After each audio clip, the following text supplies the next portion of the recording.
Break के बाद आपका स्वागत। और इस वक्त बड़ी खबर ग्वालियर से निकलकर सामने आ रही है। मिलावटखोरी पर सिंधिया अब नाराज नजर आ रही है। प्रशासन की कार्रवाई पर उन्होंने नाराजगी जताई और कहा कि छापे के बाद मिलावटखोर छोड़ दिए जाते हैं।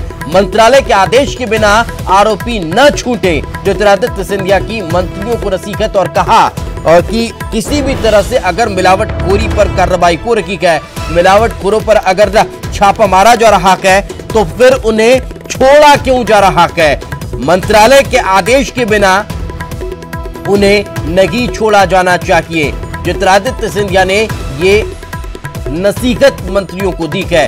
फूड टेस्ट लैब के भूमि पूजन पर सिंधिया पहुंचे थे और यहां पर उनके द्वारा ये बात कही गई।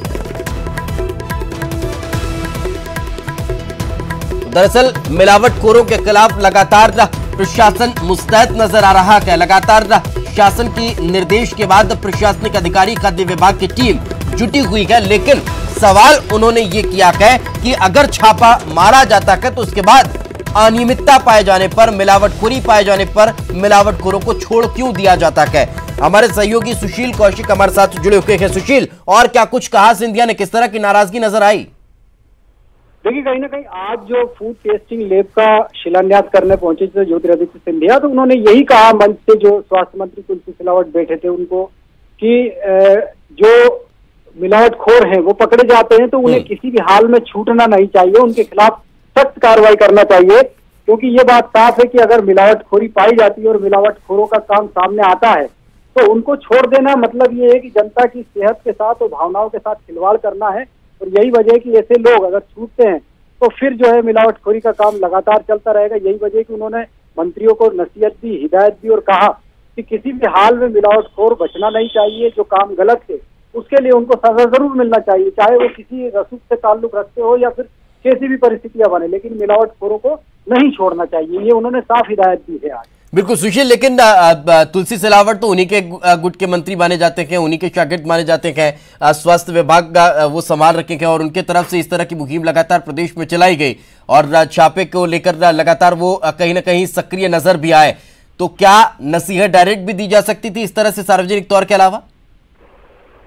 देखिए, ये फूड टेस्टिंग लैब का शिलान्यास कार्यक्रम था। चूंकि ये मामला भी उसी से जुड़ा हुआ है, क्योंकि यहाँ अब जो सैंपल की जांच ग्वालियर में ही हो पाएगी, जो जांच भोपाल में होती थी। तो उस कार्यक्रम के दौरान तुलसी सिलावट खुद भी वहां मौजूद थे, प्रद्युम्न सिंह थी, इमरती देवी थी, इसके अलावा और भी वहां पर जनप्रतिनिधि मौजूद थे। तो मंच से उन्होंने तुलसी सिलावट को भी यही कहा और हिदायत दी है कि एक तरह से मिलावटखोर जो है वो उनसे यही है कि उन लोगों को किसी भी हाल में कहीं ना कहीं इनडायरेक्ट तौर पर उन्होंने ये साफ तौर पर कह दिया कि इस तरह से मिलावटखोरों को छोड़ा नहीं जाना चाहिए। अगर छोड़ दिया जाता है तो फिर मिलावटखोरी का काम वे लगातार इसी तरह करते रहते हैं। बहुत बहुत शुक्रिया इस तमाम जानकारी के लिए।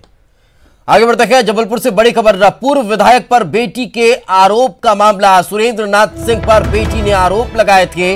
हाईकोर्ट का त्वरित सुनवाई करने से इनकार। दिवाली की छुट्टी के बाद इस मामले में सुनवाई हो सकती है। बेटी ने जान का खतरा बताकर सुरक्षा की भी मांग की है।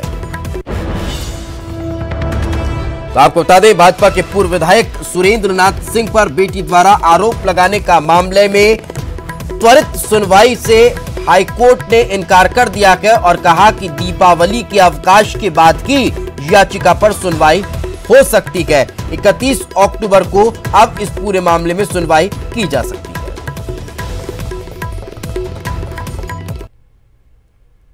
इसी के साथ इस बुलेटिन में फिलहाल इतना ही। खबरों का सिलसिला लगातार जारी।